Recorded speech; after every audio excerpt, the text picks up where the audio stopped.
तो बुधवार को दरभंगा से आई एक और बुरी खबर हम बता दें।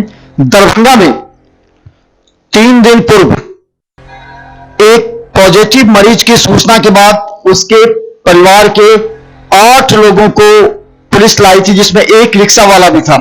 रिक्शा वाला के नेगेटिव आया है। 7 लोगों की जांच की गई थी, जिनमें से 4 लोगों के बुधवार जांच रिपोर्ट पॉजिटिव आ जाने से पूरे दरभंगा में हड़कंप मच गया।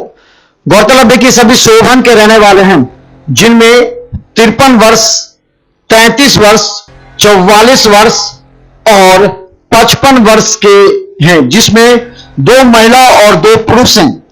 गौरतलब है कि इन सभी के सैंपल 29 तारीख और 28 तारीख को टेस्ट के लिए भेजा गया था, जिसमें 4 के रिपोर्ट पॉजिटिव आ गए हैं। इसकी सूचना के बाद पूरी तरह दरभंगा में हड़कंप मच गया। गौरतलब है कि शोभन में पूरे इलाके को सील किया गया। वहीं बता दें कि दरभंगा के वार्ड नंबर 20 के 13 रास्तों को सील किया गया था, लेकिन क्वारंटाइन में रहने को लेकर के 55 डॉक्टरों की तैनाती की गई थी, जो शोभन से लेकर दरभंगा के वार्ड नंबर 20 के पॉजिटिव मरीज के परिवार एवं आसपास के लोगों के बीच उसे सैनिटाइज करने एवं उसकी मेडिकल जांच की गई थी। इस जांच रिपोर्ट के आने के बाद दरभंगा में खलबली मची। हम आपको कुछ देर में दिखाएंगे कि शोभन के हालात क्या हैं, शोभन में किस तरह लोग अभी भी लॉकडाउन का पालन नहीं कर रहे हैं। और हम बता दें, डॉक्टरों की टीम लगातार दरभंगा के वार्ड नंबर 20 में जाकर सबों के घर घर जाकर उनकी मेडिकल जांच की है। लेकिन सबसे बड़ी बात बता दें, जिस व्यक्ति को पॉजिटिव हुआ था उस व्यक्ति को जहां से पहले कोरोना के लक्षण नहीं थे, यानी कहा जाता था कि जिसको सर्दी खांसी बुखार हो उसके कोरोना के लक्षण पाए जा सकते हैं, लेकिन पॉजिटिव व्यक्ति के इस तरह की कोई भी लक्षण नहीं थे। ये और भी समस्या को गंभीर बना रही है।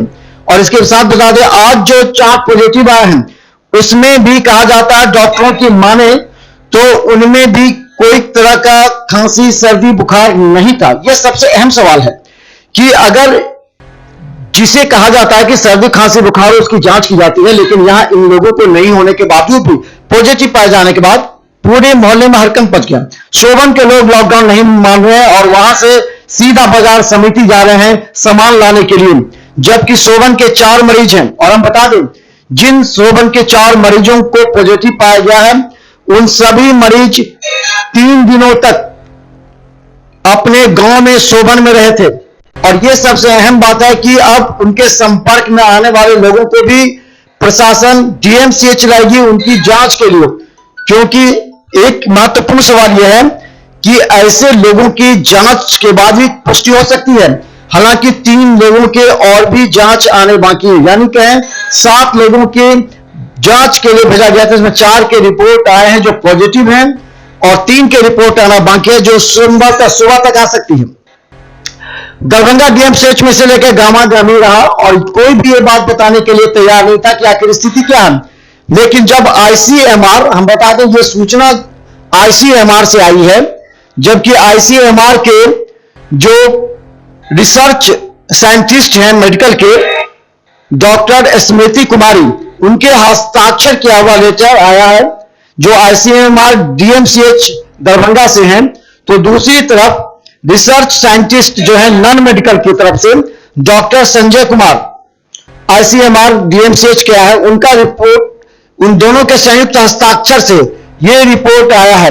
और हम बता दें, इसके डिटेल्स जो भेजे गए हैं उसमें कहा गया है कि यह जांच हुई है 12 घंटे में अंदर जांच की गई है और इनका जो इफेक्ट बताया, डेट ऑफ जो इन्फेक्ट बताया गया वो नॉट अवेलेबल इसमें बताया जा रहा है। लेकिन बता दें कि इससे लेकर के लोगों में काफी ज्यादा घबराहट है। हालांकि दरभंगा डीएम ने कहा है कि आप घबराए नहीं, लेकिन अपने घरों में सुरक्षित रहे। आज दरभंगा डीएम ने सभी वार्ड पार्षद एवं अधिकारियों के साथ वीडियो कॉन्फ्रेंसिंग में सभी जनप्रतिनिधियों को कहा है कि अगर आपके आसपास कोई ऐसे लोग आते हैं जो बाहर से आ रहे हैं, उन लोगों को क्वारंटाइन में भेजने का, मेडिकल जांच कराने का प्रयास करें। कहा जाता है कई लोग ऐसे हैं जो अभी भी प्रशासन को मदद नहीं कर पा रहे हैं। ऐसे में प्रशासन ने कई क्वारंटाइन सेंटर, लगभग 4 क्वारंटाइन सेंटर दरभंगा डीएम के द्वारा बनाए गए हैं, जिनमें बाहर से आए हुए सभी लोगों को रखा जाएगा, उनकी मेडिकल की जांच की जाएगी। यही नहीं, हम बता दें आपको, जो शोभन है जहां से 4 पॉजिटिव मरीज, बहुत ही खतरे की बात है, वहां वो पुलिस की बात नहीं मान रहे हैं। पुलिस ने एक दिन पहले ही जो 2 लोगों को 2 डंडे मारे थे, पूरा 50-60 लोग आकर के विरोध करना प्रारंभ कर दिए। तो शोभन के लोग और फैला सकते हैं पॉजिटिव, यह काफी गंभीर बात है। जिला प्रशासन को इस पर सोचने की जरूरत है। मिथिला न्यूज पर हर अपडेट खबर देखते रहें।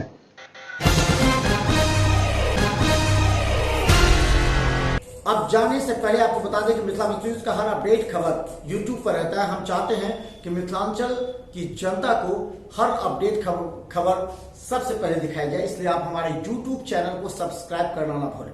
बस यूट्यूब चैनल पर मिथिला न्यूज सर्च करें, सब्सक्राइब करें और बेल आइकन दबाएं, ताकि सबसे पहले आप तक हमारी अपडेट खबर पहुंचे। मिथिला न्यूज टीम पूरी तन्मयता के साथ आप तक अपडेट करने का प्रयास करती है, क्योंकि आज के इस समय में अगर खबर के मामले अगर कोई अपडेट नहीं है तो लोग उसे पीछा छोड़ देते हैं। इसलिए आप भी रहे अपडेट सिर्फ मिथिला न्यूज पर, मिथिलांचल का एकमात्र टीवी चैनल जो आपको हमेशा अपडेट रखता है। धन्यवाद।